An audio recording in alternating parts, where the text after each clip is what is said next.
Alam nyo ba guys, simula nga nung nagtrabaho ako dito sa samdihan nila Ate Mengay, ay meron pala kami mga customer na nakakakilala pala sa akin. May mga ilan nga rin na nagtatanong at kinukumpirma kung ako daw ba yung kasakasama ni Ate Mengay na matabang babae. Ay irugon Kaya naman kapag sinagot ko nga sila ng oo ako po yun, ay talagang nawiwindang sila at napapatanong pa nga sa akin kung ano nga bang ginawa kong pagpapapayat. Hindi nga sila makapaniwala na ang laki-laki nga ng ipinayat ko at yung iba nga ay napapasabi pa sa akin na pumayat ka. Napakasarap nga makarinig ng ganong compliment lalong-lalo na at maririnig mo pa yun sa mga hindi mo kakilala. Kaya naman sa mga nagtatanong pa rin sa akin kung ano bang ginawa kong pagpapapayat, ito na i-share ko nga sa inyo kung ano nga ba yung ginamit kong product na nakatulong sa akin. Isa nga sa nakatulong sa akin pagpapapayat, ito nga Shepo Apo Juice ng Yuglo Babe. Every 30 minutes kasi before meal ay umiinom na nga kagad ako ng isang pakete nitong Shepo Apo Juice ng Yuglo Babe. Alam nyo ba, itong Shepo Apo Juice ng Yuglo Babe ay may active ingredients na Garcinia Cambogia kung saan ay nakakapagpalesen ng cravings. Kaya naman kahit nandito nga tayo sa samjian nagtatrabaho ay nakakalimutan ko nga ang salitang cravings.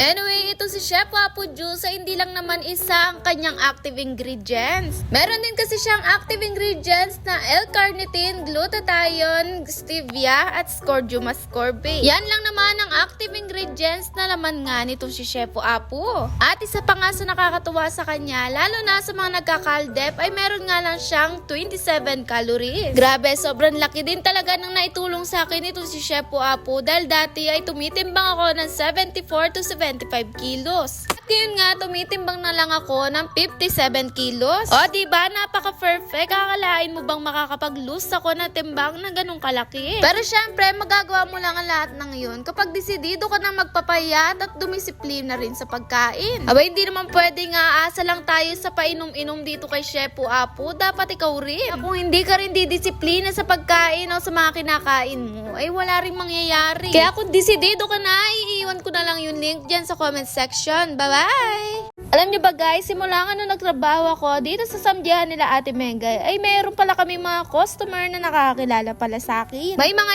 ilan nga rin na nagtatanong at kinukumpirma kung ako daw ba yung kasakasama ni Ate Mengay na matabang babae. Ay irugon Kaya naman kapag sinagot ko nga sila ng oo ako po yun, ay talagang nawiwindang sila at napapatanong pa nga sa akin kung ano nga bang ginawa kong pagpapapayat. Hindi nga sila makapaniwala na ang laki-laki nga ng ipinayat ko at yung iba nga ay napapasabi pa sa akin na pumayat ka. Napakasarap nga makarinig ng ganong compliment lalong-lalo na at maririnig mo pa yun sa mga hindi mo kakilala. Kaya naman sa mga nagtatanong pa rin sa akin kung ano bang ginawa kong pagpapapayat, ito na i-share ko nga sa inyo kung ano nga ba yung ginamit kong product na nakatulong sa akin. Isa nga sa